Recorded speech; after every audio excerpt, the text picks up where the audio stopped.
O presidente da Câmara, Hugo Motta, comemorou a aprovação, dizendo que a Câmara fez história. A gente vai ver esse trecho. Está encerrada a votação. Sim, 370, não 110, 3 abstenções. Aprovado o substitutivo. Estão prejudicadas a proposição inicial e as emendas, ressalvados os destaques. Senhoras... Parabéns, presidente. Senhoras e senhores, peço atenção ao plenário.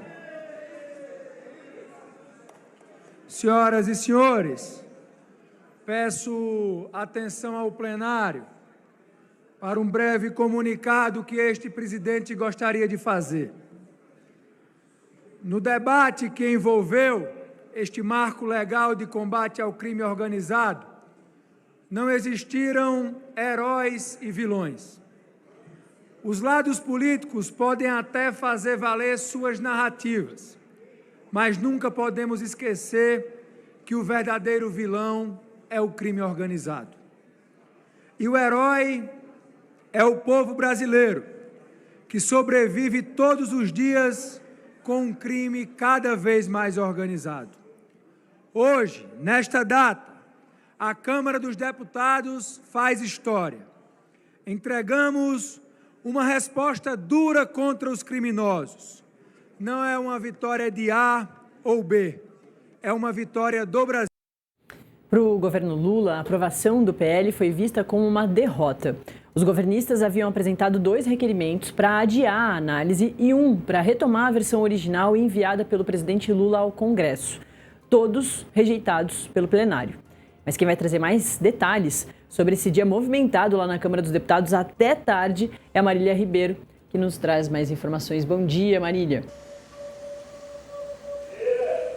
Bom dia, Nath, para você, a todos que nos acompanham nesta quarta-feira, que véspera de feriado do Dia da Consciência Negra. E ontem, Nath, nós tivemos então o desenrolar desse projeto de lei antifacção. A gente veio acompanhando todo o trajeto que esse texto acabou tendo, né? A gente relembrar, Nath, antes de começarmos aí a adentrar esse projeto que foi aprovado aqui pela Câmara dos Deputados na noite de ontem. É importante a gente destacar que esse texto ele surgiu logo após a mega operação no Rio de Janeiro em outubro deste ano, que deixou mais de 100 pessoas mortas. Com isso, o governo federal, então, construiu ali um texto que chamou de Projeto de Lei Antifacção.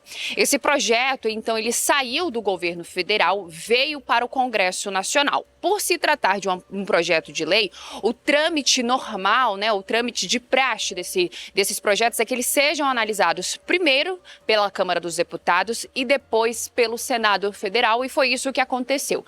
Aqui na Câmara, o texto ele teve a urgência aprovada. O que significa essa urgência?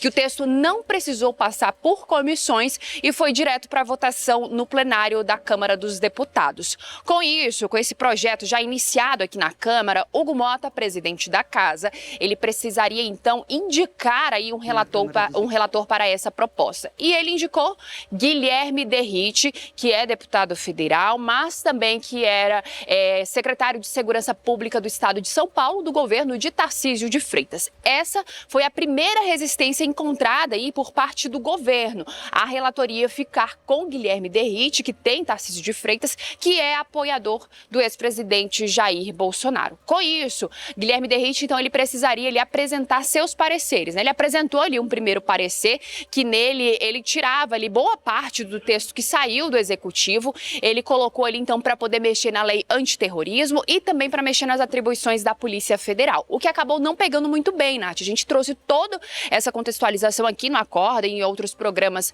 aqui do Metrópolis, que não pegou muito bem. Tivemos críticas por parte do governo e também por parte da Polícia Federal. Com isso, houve um recuo de Guilherme Derrite em relação a esses pontos. Tivemos também a presença de governadores de direita. Eles acabaram se envolvendo em todo esse trâmite desse projeto de lei antifacção, que Hugo Mota chamou aí de marco legal de combate ao crime organizado. Fato é que houve aí essa sexta apresentação do parecer de Guilherme Derrite. Nath, ontem aqui no Acorda Metrópolis, a gente trouxe que havia ali uma expectativa de que encontros pudessem acontecer entre Guilherme Derrite, o presidente Hugo Mota e representantes do governo, como por exemplo a ministra Gleisi Hoffmann, de Relações Institucionais, e também o ministro da Justiça e Segurança Pública, Ricardo Lewandowski, o que acabou não acontecendo. E enquanto a Câmara começava a discutir toda essa envolta desse projeto, lá no Palácio do Planalto, Gleisi Hoffmann, ela conversou com jornalistas e falou a respeito dessa sexta versão de Guilherme Derrite, que ela chamou de lambança jurídica, essa sexta versão. E a gente tem um trecho da ministra e nós vamos acompanhar. Na Câmara dos Deputados, em relação ao projeto das facções criminosas, muito ruim, pela forma como ele foi conduzido e mesmo pelo resultado do relatório apresentado pelo relator. Foi de maneira assodada essa apropriação do projeto e consideramos que isso vai dificultar muito a aplicação da lei penal. Isso já era um ponto que nós colocávamos desde o início. Só que o primeiro relatório foi tão ruim que os dois pontos principais que nós tivemos que fazer o enfrentamento para não ter retrocesso foram justamente da defesa da Polícia Federal, que estava sendo submetida à decisão dos governadores, e também a alteração do projeto, a alteração da lei do terrorismo, o que teria implicações muito ruins do ponto de vista financeiro para o Brasil. O segundo relatório, da mesma forma, tirava da submissão dos governadores à Polícia Federal, mas deixava a submissão com as polícias locais. E assim foi essa lambança legislativa de apresentar 6 versões do relatório e chegar agora com essa versão que não muda essa Lambança legislativa foi o que classificou a ministra Gleisi Hoffmann em relação a esse texto, Nath. É importante a gente destacar aqui que o texto que foi aprovado pela Câmara dos Deputados, ele não mexe na lei antiterrorismo e nem também nas atribuições da Polícia Federal. O que não quer dizer, Nath, que os parlamentares não tentaram colocar esses destaques, né, que são as mudanças dentro do projeto. Porém, Hugo Mota, principalmente em relação à lei antiterrorismo, ele não deixou que esses destaques eles fossem incluídos nesse projeto. Agora a gente vai falar sobre essa aprovação que nós tivemos ontem. Como você disse, né, Nath? Foram 370 votos a favor e 110 contrários. Esse texto, ele trata de organizações criminosas, paramilitares ou milícias privadas que atuem com violência ou grave ameaça. O relator, Guilherme Derrite, ele acabou introduzindo ainda o conceito de organização criminosa ultraviolenta, que concentra as punições mais duras. Agora a gente vai acompanhar uma arte que a nossa produtora Lauren Keller, ela preparou para a gente, trazendo os principais pontos desse projeto que foi aprovado, né? Então nós temos aí o aumento de pena em crimes praticados por essas organizações, que pode chegar aí a 40 anos. Também temos a introdução de novos crimes, como o novo cangaço, domínio territorial, uso de explosivos, armas pesadas, drones e ataques contra infraestrutura essencial. Também há um agravamento para crimes ligados ao garimpo ilegal e a proposta ela também dificulta a progressão de regime para membros dessas organizações. Também inclui dentro desse projeto novos instrumentos de investigação, como, por exemplo, o monitoramento audiovisual de parlatórios, inclusive em contato com advogados, em hipóteses excepcionais e sob ordem judicial. Temos aí também a ampliação de buscas, quebra de sigilo, operações encobertas e audiências e atos processuais por videoconferência. Esses aí são os dos principais pontos desse texto, Nath, que agora ele vai seguir lá para o Senado Federal. Então a bola sai aqui da Câmara e vai para o Senado. E ontem, ainda acontecendo as discussões sem a votação do projeto, Davi Alcolumbre, presidente do Senado, falou lá no plenário que quem vai ser o relator dessa proposta lá dentro do Senado será Alessandro Vieira. Ele é um senador sergipano. A gente destaca aqui que Alessandro Vieira, ele foi relator da PEC da blindagem, se a gente lembra bem. A PEC foi aprovada aqui, depois seguiu para o Senado Federal e lá ela foi enterrada. Hoje ele também é relator da CPI do crime organizado, que veio também na mesma esteira